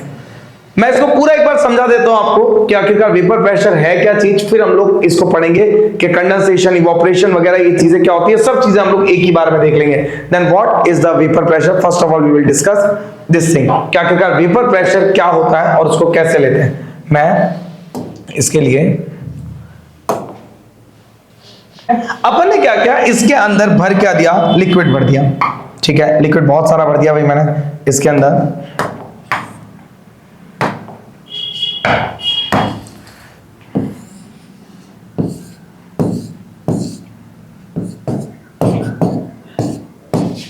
ठीक है, इस लिक्विड में था क्या, एक ए था और एक बी था। ए कितना था आपके पास, Na, बी कितना था आपके पास Nb। यहां पर हम लोगों ने क्या किया, इस लिक्विड को बॉईल करना शुरू किया बर्नर से। जैसे ही बॉईल करना स्टार्ट हुआ, इसकी क्या बनना स्टार्ट हो गई, वेपर बनना स्टार्ट हो गई। The first process is called as vaporisation. पहला प्रोसेस क्या कहलाया इसका, वेपोराइजेशन। ये वेपर्स ऊपर जाकर के इकट्ठी होती जाएंगी इस ढकने पे, और तो अब भाई कांच का कप अपने को देखा ना चाय का, उसके ऊपर मैंने प्लेट ढक दी। प्लेट को जैसे ही मैंने ठंडा होने के लिए रखा, चाय पड़ी है, ठीक है कि नहीं, अब ठंडी थी प्लेट, तो गैसेस उसके ऊपर जाके क्या हो गई, जमने लग गई और लिक्विड फॉर्म में वापस नीचे आने लग गई। तो पहला प्रोसेस क्या हुआ मेरा, वेपोराइजेशन। दूसरा प्रोसेस क्या हो रहा है मेरा, कंडेंसेशन। ठीक है, अगर रेट ऑफ वेपोराइजेशन किसके बराबर हो जाए, रेट ऑफ कंडेंसेशन के, अगर रेट ऑफ वेपोराइजेशन किसके बराबर हो जाए, रेट ऑफ कंडेंसेशन के, कि जितनी गैसेस ऊपर जा रही हैं उतनी ही गैसेस वापस क्या हो रही है, नीचे भी आ रही है। क्लियर है, तो यहां पर एक सेटअप बैठता है that is called as equilibrium. इस इक्विलिब्रियम पर इस लिक्विड की जो सरफेस है, कोई भी एक सरफेस मान लेते हैं हम लोग कि जितना लिक्विड रह गया होगा। क्लियर है, इस लिक्विड की जो सरफेस है, मान लीजिए ये सरफेस पर जो भी गैसेस आपके प्रेशर को अप्लाई कर रही हैं, कहां चला गया, ये जो प्रेशर यहां से अप्लाई हो रहा है, कौन लगा रहा है, ए और बी, ये कहलाता है वेपर प्रेशर ऑफ सॉल्यूशन। मैंने क्या किया, लिक्विड लिया, लिक्विड को गर्म किया, गर्म करके क्या बनी, वेपर बनी। वेपर ऊपर जाकर जम गई, जम के वापस नीचे आने लगी। जब नीचे आने लगी तो थोड़ी देर बाद वाटर का लेवल कांस्टेंट हो गया, जितनी वेपर बन रही है उतनी क्या हो रही है, कंडेंस हो रही है। रेट ऑफ वेपोराइजेशन किसके बराबर, रेट ऑफ कंडेंसेशन के। State is called as equilibrium. इस इक्विलिब्रियम पर जो टोटल गैसेस है ए और बी, ये जो प्रेशर लगा रही है वो क्या कहलाता है, vapour pressure of solution, that is PS। इनमें से कोई जो एक कंपोनेंट के सारे मोल्स टोटल पे प्रेशर लगा रहा है दैट इज P डैश के। इनमें से जो दूसरा कंपोनेंट लगा रहा है वो कहलाता है P डैश B। इस एक कंपोनेंट का अगर एक मोल प्रेशर लगाता है तो it is called as P not A and it is called as P not B। Getting my point? कोई दिक्कत यहां तक? नेक्स्ट अगर अपन इसको आगे तक और देखते हैं, वेपर प्रेशर वाला कॉन्सेप्ट समझ में आया पूरा? यहां तक कोई दिक्कत? क्या होता है वेपर प्रेशर? पानी लिया, गर्म किया, वेपर बनी, कंडेंस हुई, इक्विलिब्रियम आ गया। यहां पर ऊपर क्या था? ए और बी दोनों थी। ये जो प्रेशर लगा रही है ये क्या कहलाएगा? Vapour pressure of solution. Getting my point? इनमें जो एक कंपोनेंट प्रेशर लगा रहा है वो क्या है? Partial vapour pressure of that component. अगर ए लगा रहा है तो partial vapour pressure of A, अगर बी लगा रहा है तो partial vapour pressure of B. Clear है कि नहीं? उनमें से जो एक कंपोनेंट का एक मोल लगा रहा है वो क्या है? Pure vapour pressure of A. Institute पूरा है, क्लियर है? सारी क्लासेस है, 9th 10th 11th 12th सब पैसा इकट्ठा कर रहे हैं। टोटल प्रेशर जो एक क्लास पैसा इकट्ठा कर रही है उनमें से partial pressure of that class, उनमें से जो एक बच्चा पैसा दे रहा है उसका प्योर प्रेशर। क्लास के बच्चों का अमाउंट फिक्स किया होगा अपन ने कुछ, this is called as liquid. अब वेपर प्रेशर किस किस पे डिपेंड कर रहा है? सब्सटेंस कितना लिया? देखो वेपर प्रेशर किस पे डिपेंड नहीं कर रहा है कि मैंने कितना अमाउंट लिया, मैंने ये नहीं बताया आपको। Does not depends on amount of liquid taken. Second, surface area liquid, मैंने कंटेनर का साइज नहीं बताया आपको। Next, volume and the shape of the container. इन तीनों पे डिपेंडेंसी ही नहीं रहती। अब डिपेंड किस पे करेगा? मैंने बोला लिक्विड की क्या बनी? वेपर बनी। वेपर बनी तब तो प्रेशर लगा और वही प्रेशर तो वेपर प्रेशर कहलाया। मैं बोलता लिक्विड की वेपर कब बनती? कब लिक्विड वेपर में कन्वर्ट होता है? जब वो हीट देते हैं, या फिर क्या होता है वो गर्म होता है। गर्म होने को क्या कहते हैं? बॉइलिंग। अरे से यस और नो? मैंने बोला लिक्विड था, लिक्विड बॉइल हुआ, बॉइल हुआ तो उसकी वेपर बनी, वेपर बनी तो वेपर का प्रेशर बना। अरे गेटिंग माय पॉइंट? लिक्विड क्या हुआ? बॉइल हुआ, बॉइल हुआ तो क्या बना? वेपर बना, वेपर से वेपर प्रेशर बना। This is called as the vapour pressure of the solution. Clear? Liquid boil late हुआ, इसका मतलब उसका बॉइलिंग पॉइंट क्या है? ज्यादा। मैंने बोला लिक्विड लेट बॉइल हो रहा है, लेट बॉइल हो रहा है तो कम वेपर बन रही है, कम वेपर बन रही है तो वेपर का प्रेशर भी क्या है? कम है। लेट बॉइल क्यों हो रहा है? क्योंकि उसका बॉइलिंग पॉइंट ज्यादा है। तो बॉइलिंग पॉइंट ज्यादा तो वेपर प्रेशर, और बॉइलिंग पॉइंट कम तो वेपर प्रेशर। तो क्या मैं ऐसा कह सकता हूं कि जो बॉइलिंग पॉइंट, अच्छा बॉइलिंग पॉइंट कम होगा तो वेपर प्रेशर क्या होगा? और बॉइलिंग पॉइंट ज्यादा तो वेपर प्रेशर क्या होगा? और बॉइलिंग पॉइंट किस पे डिपेंड करता है? इंटर पार्टिकल फोर्स पे। इंटर पार्टिकल मजबूती से बंधे हैं, inter particle force of attraction ज्यादा तो वेपर बॉइलिंग पॉइंट ज्यादा, बॉइलिंग पॉइंट ज्यादा तो वेपर प्रेशर। दैट मींस ये दोनों इस तरीके से काम करेंगे। ठीक है, नेक्स्ट यहां से बात करें टेम्परेचर भी वेपर प्रेशर, ये कोई नहीं फर्क नहीं पड़ता। ठीक है, नेक्स्ट रिलेटिव ह्यूमिडिटी अभी आपके कोर्स में ही नहीं है, यहां देखिएगा। टेम्परेचर इंक्रीज, टेम्परेचर बढ़ाया मैंने बोला पहले पानी को मैं 100 डिग्री पे गर्म कर रहा था।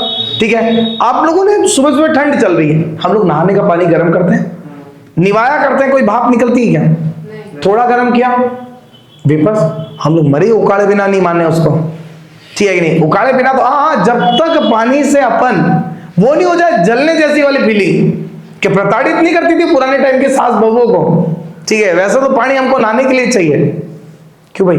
ठीक है, नहीं ऐसे नहीं, ठंडे पानी से नहा लेते हैं। बेटा ये नेतागिरी करना मत हो, बुखार उखार आ गया ना तो कोई डॉक्टर हाथ नहीं लगाएगा, अपने गर्म पानी से नहाओ।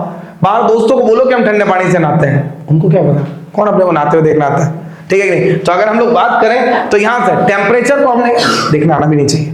ठीक है, अगर हम लोग बात करें टेम्परेचर को हम लोगों ने क्या किया? बढ़ाया। तो क्या हुआ? जितना गर्म करेंगे उतनी वेपर ज्यादा बनती हुई दिखती है, तो वेपर बनी तभी तो वेपर का प्रेशर बना।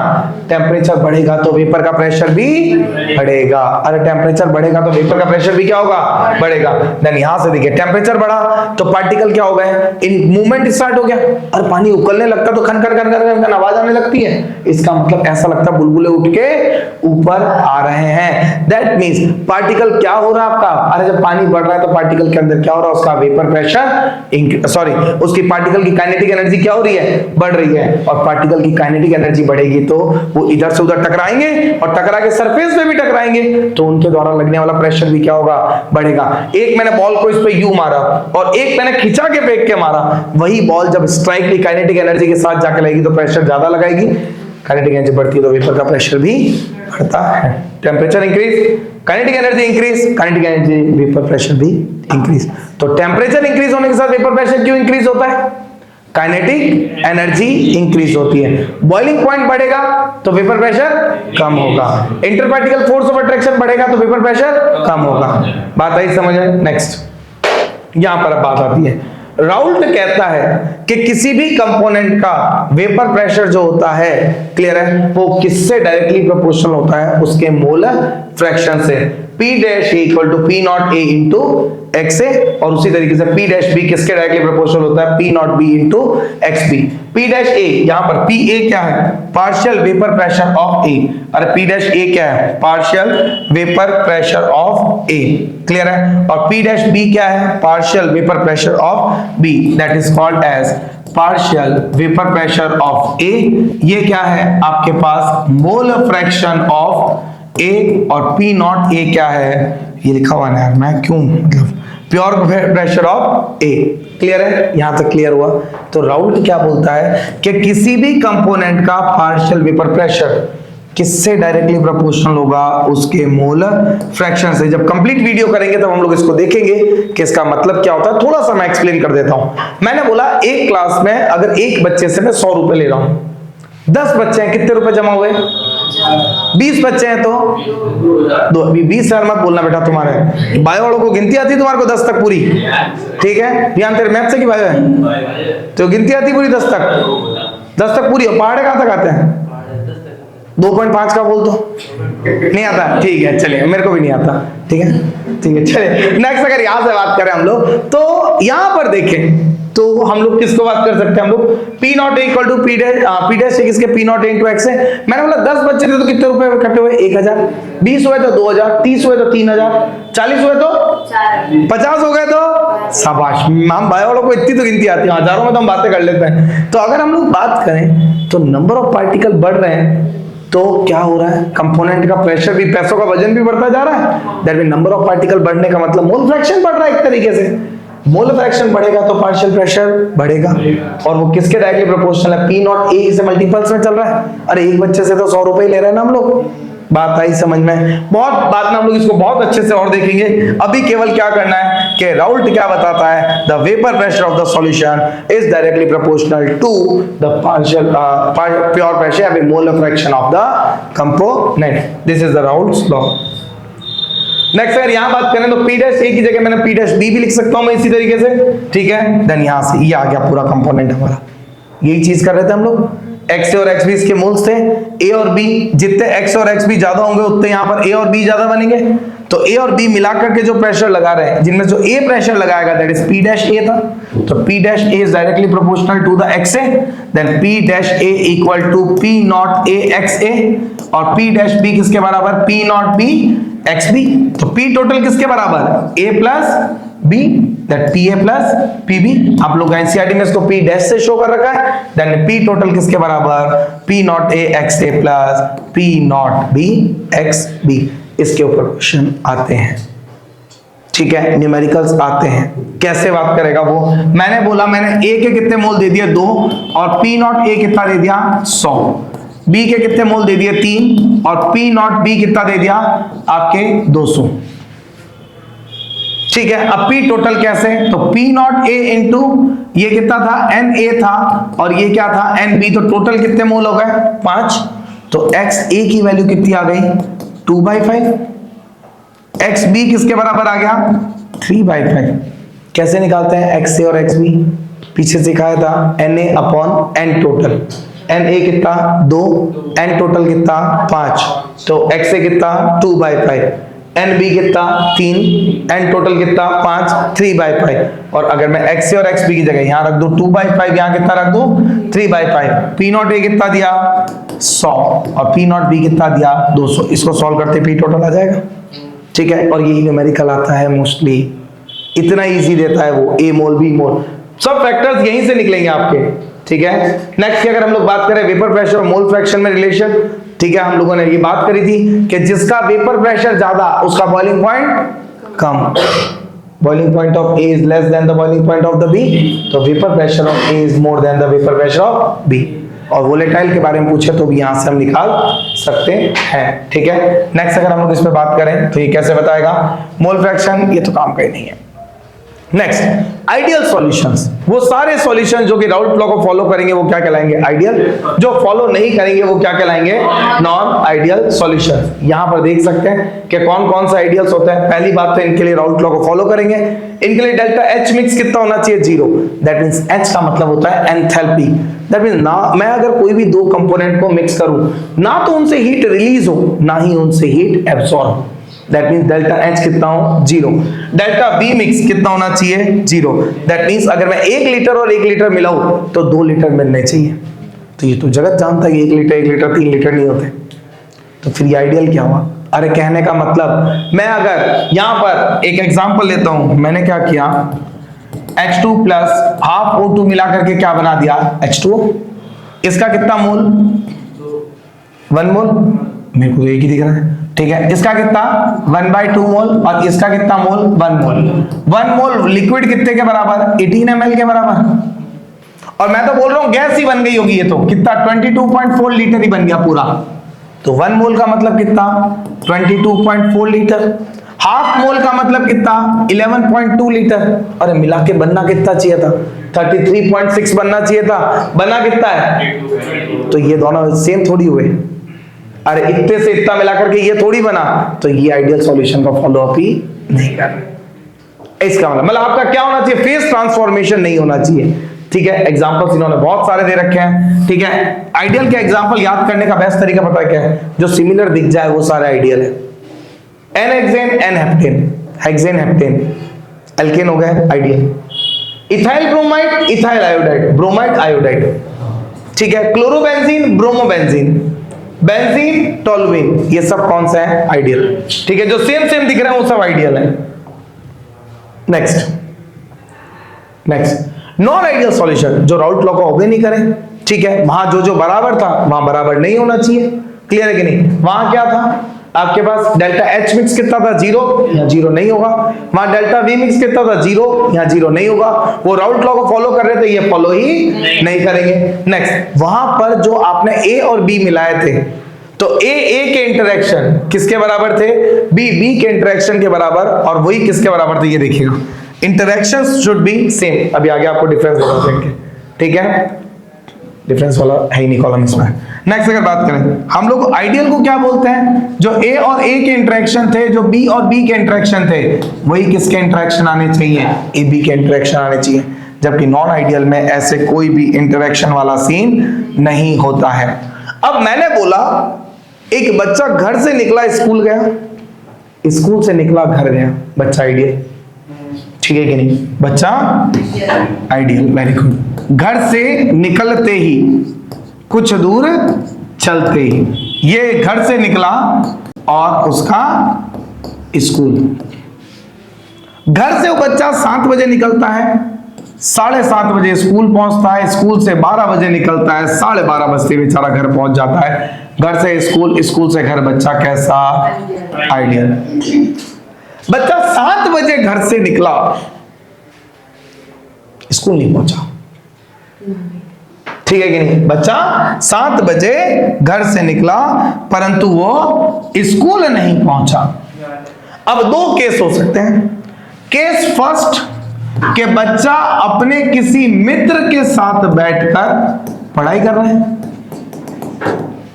तो उसका रिजल्ट अब में जाएगा, पॉजिटिव काम कर रहा है बेचारा। दूसरे केस में एक और कंडीशन आती है, बच्चा अपने किसी महिला मित्र के साथ बैठ करके, ठीक है, पढ़ाई कर रहा है। अब पता नहीं मैथ्स का कि बायो पढ़ रहा है, ठीक है कि नहीं? बच्चा किसी मैथ्स के बच्चे के साथ बैठ करके बायो पढ़ रहा है, अब मरे ही उसको पास नहीं होना वो, तो ये कैसा बच्चा है? नेगेटिव बच्चा है। इसके साथ मम्मी ने मना किया, और इतिहास गवाह है कि जिनके साथ हमारी मम्मी रहने को मना करती है, हम अक्सर उन्हीं के साथ ज्यादा रहते हैं।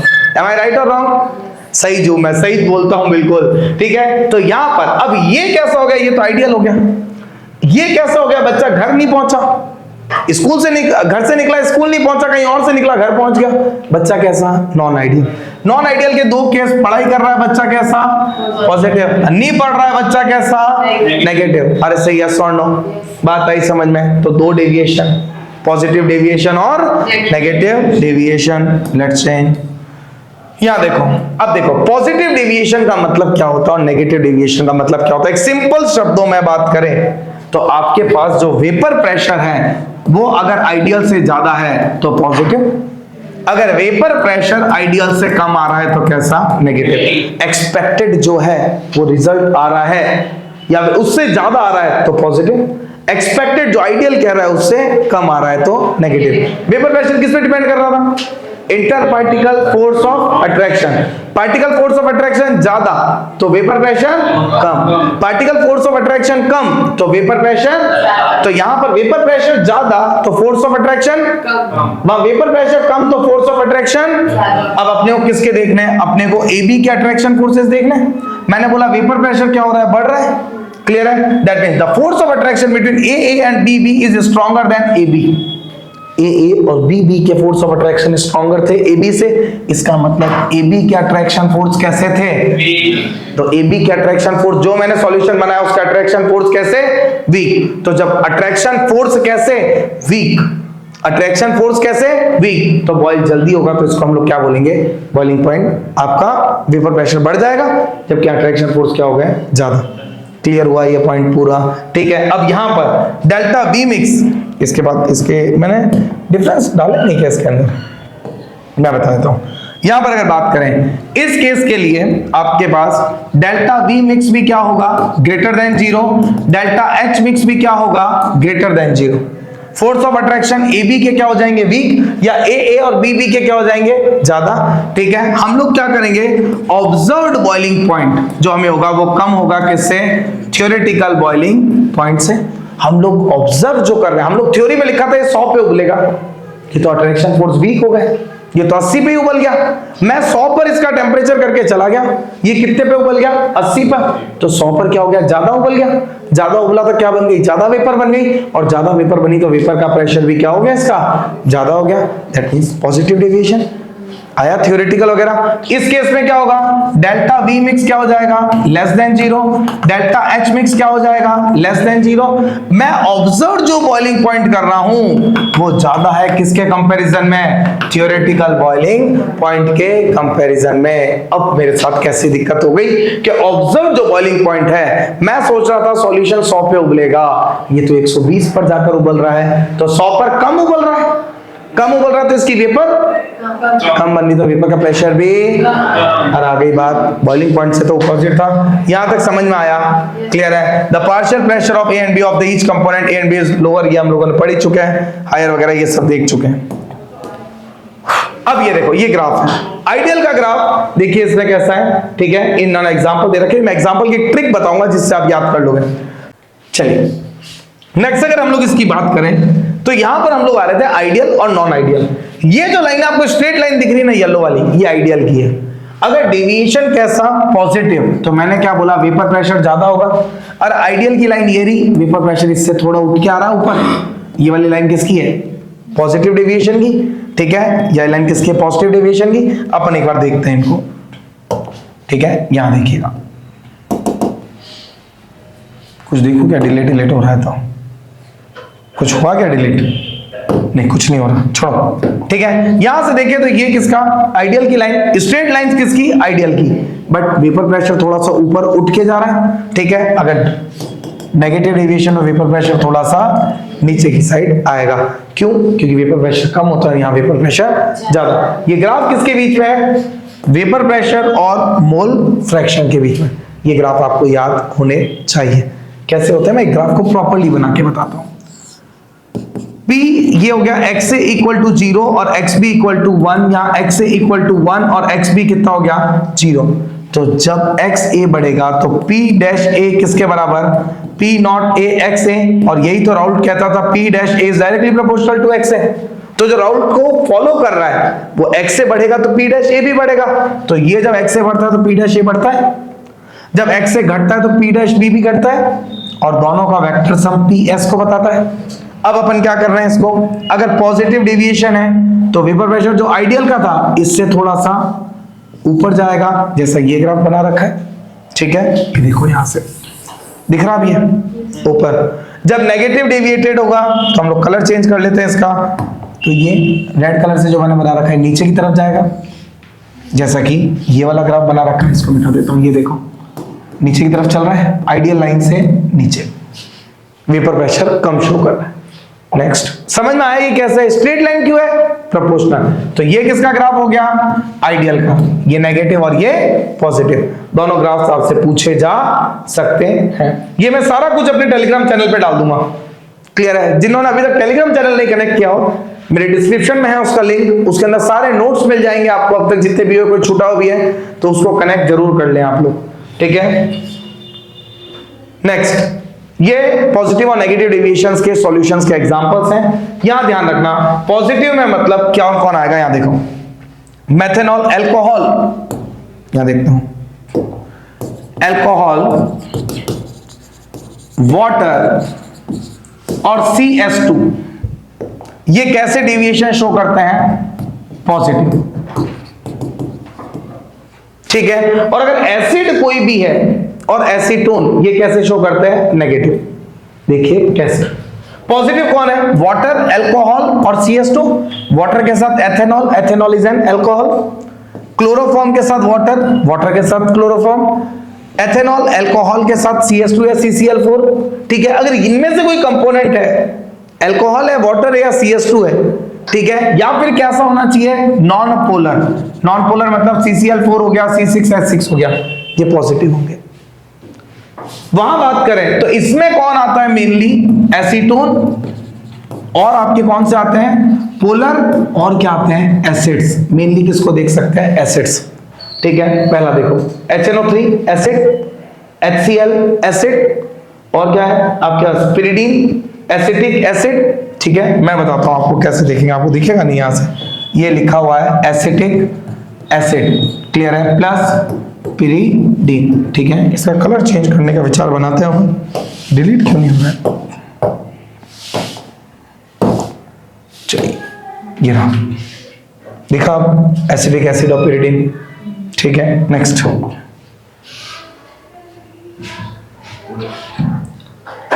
चलेगा हम लोग यहां देखेंगे ideal and non ideal solutions की, वापस यहां से बात करते हैं हम लोग, ठीक है? Delta H mix, S mix वगैरह ये सब है, अभी अपने को इतना डेरिवेशन में नहीं जाना। एजियोट्रॉपिक मिक्सचर्स, ये होते हैं कांस्टेंट बॉइलिंग मिक्सचर्स। क्या होता है कांस्टेंट बॉइलिंग मिक्सचर? एक ऐसा सॉल्यूशन जिसका लिक्विड फेज और आपका गैसियस फेज में कंपोजिशन क्या हो? सेम हो। अब मिक्सचर कंपोजिशन क्लियर है? जैसे मैंने क्या किया, एक सॉल्यूशन को बॉइल किया, यहां से कंपोनेंट लिया, इसके अंदर लिक्विड में क्या मिला रखा था मैंने? A और B। माना लिक्विड फेज में A रेशियो B क्या था? X ratio Y। मैंने गर्म किया इसको, तो यहां भी क्या आया? A और B। कौन सी फेज में आ गया? गैस फेज में। यहां भी A रेशियो B क्या होना चाहिए? X ratio Y। That means a solution mixture which has the same composition in liquid as well as in gaseous phase. That means दोनों ही कॉन्स्टेंटली बॉईल हो रहे हैं, दोनों ही कांस्टेंट टेंपरेचर पर बॉईल हो रहा है। These are called as azeotropes. इन्हीं को हम लोग क्या बोलते हैं? एजियोट्रॉफ, कांस्टेंट बॉइलिंग मिक्सचर्स, ठीक है? नेक्स्ट, ये भी दो टाइप के होते हैं आपके पास, कौन से? एक आपके पास मिनिमम बॉइलिंग और एक कौन सा? Maximum boiling. ऐसा एजियोट्रॉफिक मिक्सचर जो A प्लस B मिलाने से क्या बना? AB बना। इसका बॉइलिंग पॉइंट इन दोनों से क्या हो? कम हो। मान लीजिए ये 70.1 पे बॉईल हो रहा है, ये 70.2 पर बॉईल हो रहा है, तो ये कितने पे बॉईल हो जाएगा? 70 पर। दैट मींस ऐसा मिक्सचर जिसका बॉइलिंग पॉइंट दोनों ही कंपोनेंट से क्या हो? कम। बॉइलिंग पॉइंट कम तो वेपर प्रेशर ज्यादा, और वेपर प्रेशर ज्यादा तो राउल्ट लॉ से कैसा डेविएशन? पॉजिटिव या नेगेटिव? पॉजिटिव। भाई वेपर प्रेशर ज्यादा तो पॉजिटिव चल रहा है, that means minimum boiling azeotrope. और क्या होता है? Maximum boiling azeotrope. ये क्या है? वेपर का बॉइलिंग पॉइंट अगर कम है तो ये कैसा हो गया? Minimum boiling. अगर बॉइलिंग पॉइंट इसका 70.3 हो जाता तो इन दोनों से ज्यादा हो गया। तो अगर कंपोनेंट का बॉइलिंग पॉइंट दोनों ही मिलाए गए कंपोनेंट से क्या है?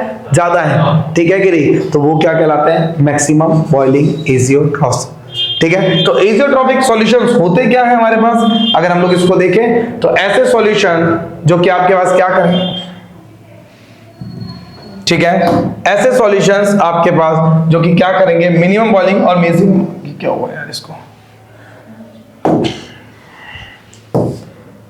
ठीक है? ऐसे सॉल्यूशन जो कि मिनिमम बॉइलिंग और मैक्सिमम बॉइलिंग को हम लोग कैसे ऑब्जर्व करेंगे? यहां से, ये तो हम लोग देख लिए थे, इसके बाद आया था एजियोट्रॉफिक मिक्सचर, जो आपके जिनका लिक्विड फेज और गैसियस फेज में क्या होता है, बॉइलिंग पॉइंट क्या होगा, सेम होगा, वो क्या कहलाते हैं आपके, या कंपोजिशन मिक्सचर क्या होगा, सेम होगा, वो क्या कहलाएंगे, एजियोट्रॉफ्स। यहाँ पर लिखा हुआ भी है, जैसे आप लोग इसको ऑब्जर्व कर सकते हैं कि what are the maximum boiling and minimum boiling azeotropes. कैसे हम लोग बात करेंगे इसकी, यहां से देखते हैं।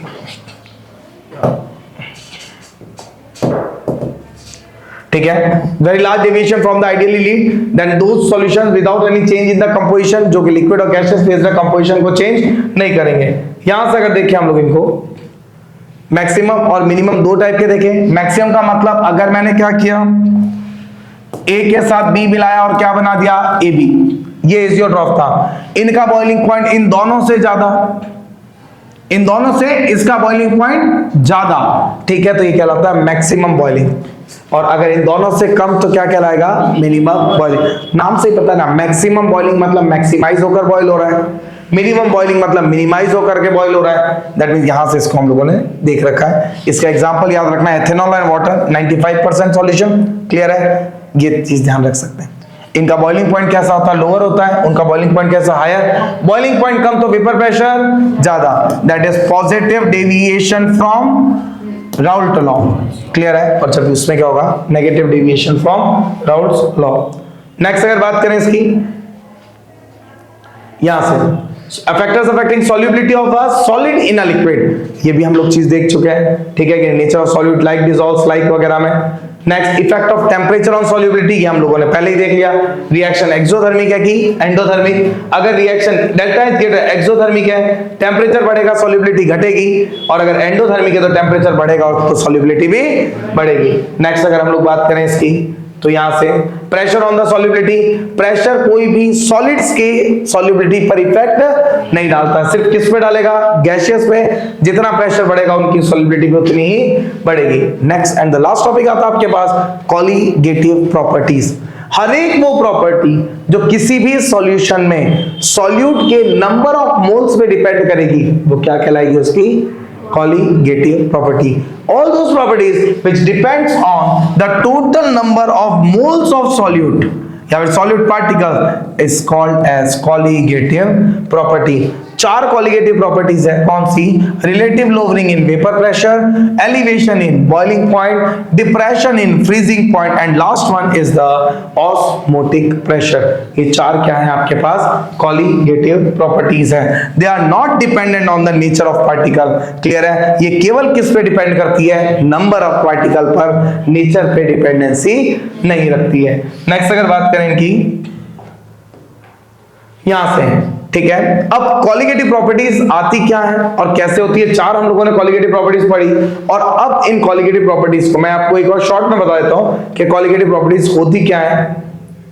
ये हम लोगों ने देखा था, that is the relative lowering in vapour pressure. इसको हम लोग कैसे एक्सप्लेन करेंगे, that is P not minus P S upon P nought किसके बराबर, एक्स ए। ये relative lowering in vapour pressure, ये क्या बोलता है कि जब भी मैं किसी सॉल्यूट में, ठीक है, सॉल्वेंट में कोई नॉन वोलेटाइल सॉल्यूट मिलाऊंगा तो उसका वेपर प्रेशर क्या हो जाएगा, कम हो जाएगा। इसको मैंने एक जगह लिख भी रखा है, मैं आपको बता देता हूं पूरा। तो ये रहा, ये आपके पास क्या बता रहा है कि मेरे पास कोई भी प्योर सॉल्यूशन था, इसके अंदर यहां देखिएगा, यहां क्लियर सॉल्वेंट है दोनों में, प्योर, ठीक है, इसके अंदर मैंने क्या कर दिया, नॉन वोलेटाइल सॉल्यूट मिला दिया, सॉल्यूशन का कलर चेंज हो गया, ये क्लियर है। तो ये क्या बता रहा है, इसका वेपर प्रेशर क्या हो गया, कम। अब देखो वेपर प्रेशर इन्होंने कैसे नाप रखा है, आपने क्या किया, यहां से भी प्रेशर लग रहा है और यहां से भी प्रेशर लग रहा है, दोनों का बराबर है, तो ये शेप बराबर है। अब एक पाइप ले रखा है जिसको यूट्यूब है, ठीक है, इधर से भी फूंक मार रहा है, इधर से फूंक, बराबर है, तो पाइप का लेवल भी क्या है, बराबर है। अगर इधर वाली फूंक ज्यादा हुई तो ये लेवल यूं अप जाएगा, तो जिसकी फूंक ज्यादा उसका लेवल डाउन हो गया और यह लेवल अप हो गया। दैट मींस अगर यहां से बात करूं तो किसकी फूंक ज्यादा, ए P1 या P2, P1 या P2, P2, तो यहां से प्रेशर ज्यादा पड़ रहा है ना भाई, ये लेवल ऊपर आ गया, तो इसने क्या बोला कि इसका प्रेशर क्या हो गया, प्रेशर कमजोर पड़ गया, तो क्या मिलाया, नॉन वोलेटाइल सॉल्यूट मिलाते ही वेपर प्रेशर कम हो जाता है। दैट इज वेपर प्रेशर का इनवर्सली प्रोपोर्शनल। आप क्या कर सकते हैं, on addition of the non volatile solute its vapour pressure will decreases, ठीक है। नेक्स्ट अगर हम लोग देखें इसको, इतने बड़े बड़े बीकर का मैं क्या करूंगा। नेक्स्ट, यही हमारे पास relative lowering in vapour pressure का कॉन्सेप्ट था कि relative lowering in vapour pressure किस पे डिपेंड करता है, नॉन वोलेटाइल सॉल्यूट के कंपोनेंट्स पे डिपेंड करता है। सॉल्यूट सॉल्वेंट वगैरह के बारे में हम लोगों को बता रखा था। Next, P nought minus P S equal to P nought equal to X, ये अभी हम लोगों ने देखा पूरा। नेक्स्ट, अगर हम लोग इसकी बात करें तो कैसे करेंगे, राउल्ट्स लॉ इसके बारे में बात भी करता है, P nought minus P S के बारे में, इसको भी इतना डीप में हम लोग नहीं देख सकते। यहां पर हम लोगों ने देख रखा है कि P nought minus P S upon जो पी नॉट था वो किसके बराबर था, एक्स ए के। बट यहां पर मैंने क्या लिख रखा, पी एस, तो P nought minus P S upon P S किसके बराबर होता है, N A upon N B के। समझ आई बात, क्लियर है। P nought minus P S upon P nought किसके बराबर, X A, P nought minus P S upon P S किसके बराबर, N A upon N B. कैसे, वेट अपॉन मॉलिक्यूलर वेट, इसका भी वेट अपॉन मॉलिक्यूलर वेट। इन्होंने को क्या कर रखा हम लोगों ने यहाँ पर 1000 से डिवाइड और मल्टीप्लाई किया, तो ये इतना कंपोनेंट हमको क्या बता रहा है, मोलैलिटी बताएगा। ठीक है, ये मोलैलिटी और पी नॉट में भी रिलेशन ऐसे आता है, बट आप इसको देख सकते हैं। एन ए किसके बराबर, W A upon M W A, M W B upon W B, P nought minus P S upon क्या, पी एस। नेक्स्ट अगर बात करें इसकी, इसमें कुछ ज्यादा नहीं है।